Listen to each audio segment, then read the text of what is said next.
Welcome to this explainer. Let's jump right in.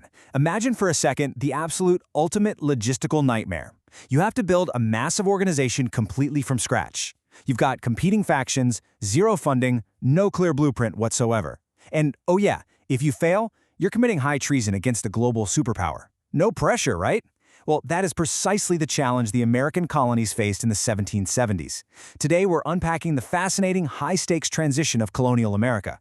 We're going to see how a collection of protesting, isolated regions transformed into a unified, professional military force capable of challenging the mighty British Empire. Okay, let's dive into this. Here's our roadmap. We'll start with the colonial breaking point, look at the first steps toward unity, see how the militias face the British, explore funding a wartime government, and finally, culminate with the creation of the new Continental Army. Section 1. The colonial breaking point. The massive problem of disunity. To really wrap our heads around the monumental achievement of building the Continental Army, we first have to understand just how divided these colonies were. The 13 colonies were largely isolated. They were dealing with their own regional grievances as the grip of British control steadily tightened over their sovereignty and their land. It really starts escalating in 1763 with the Royal Proclamation. This imposed strict limits on westward expansion past the Appalachian Mountains, effectively cutting off a vast source of cheap land for pioneers. Fast forward to 1774, following the famous destruction of 46 tons of tea in Boston, the British decide, okay, we're going to make an example out of Massachusetts with the Coercive Acts, and by the spring of that year, 4,000 British troops are sent to garrison the colony under a completely new military governor. So what did these Coercive Acts actually do? Well, Boston's port is entirely shut down by a Royal Navy blockade. Local representative assemblies are severely limited. British troops make it far easier to requisition housing directly from the colonists. Plus, the Quebec Act allocates Midwestern land to Canada, which deeply antagonized American colonists. The British intended these acts to isolate and break Massachusetts, but as we so often see in history, it had the exact opposite effect. Known locally as the Intolerable Acts, they actually rallied the other colonies. Over in Virginia, patriots like George Washington were absolutely incensed. They were declaring that this was an intolerable species of tyranny and demanding their provincial rights. Section 2. First steps toward unity, or how the problem of disunity was solved. This brings us to the pivotal moment when that problem of disunity finally starts to get tackled. In October 1774, 52 delegates from 12 colonies meet in Philadelphia to form a collective response. But they had to walk an incredibly thin political tightrope here. On one side, you have the radical approach, championed by Virginia's Patrick Henry. He was pushing for what was, at the time, an extreme position, total independence from Great Britain.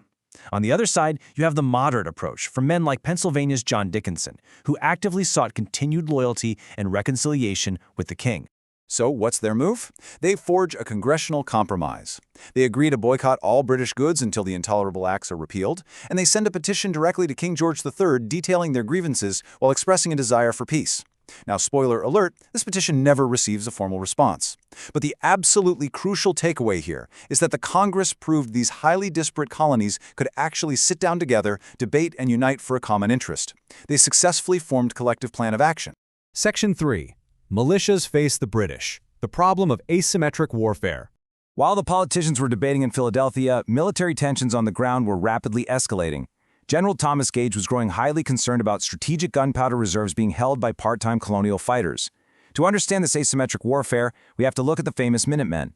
These were picked men from local settlements within the wider colonial militia. They trained regularly under local officers and were literally ready to march and fight at a minute's notice. It perfectly highlights the highly localized, irregular nature of the Patriot forces. And thanks to a really dedicated Patriot spy network operating out of Boston, these were the exact men who got the warning when General Gage sent elite British troops to seize munitions in Concord in April 1775. That crucial intelligence network led directly to the battles of Lexington and Concord, and the casualty numbers here tell a really shocking story. The British suffered 73 killed and 173 wounded. Compare that to 49 Americans killed and 39 wounded. What started as a secret, surgical mission for the British completely descended into a shambolic retreat. You had 400 militiamen outnumbering the British detachment at Concord's North Bridge, and as the British retreated toward Boston, thousands of Patriot militia lined the road. They used irregular tactics to constantly ambush the elite redcoats in a chaotic 24-hour fighting withdrawal.